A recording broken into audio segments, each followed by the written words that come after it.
এখন এসছি হচ্ছে ফুলের জলসা, যেটা হাওড়ায় এখন হচ্ছে। এখানে আমাদের স্নিগ্ধজিতা যে গান গাইছে,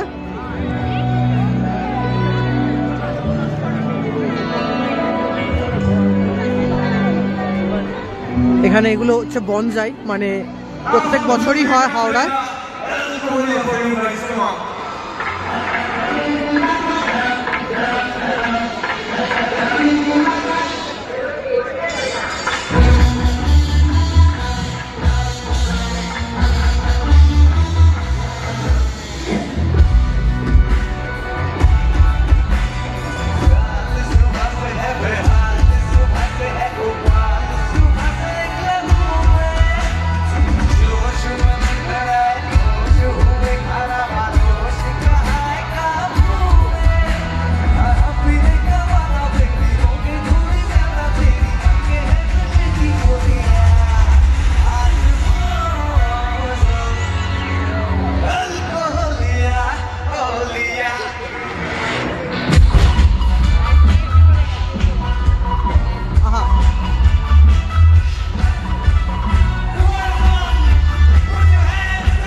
ছবি তুলে নেই সবার সাথে, সময় চলে যাবে এই মুহূর্তটা।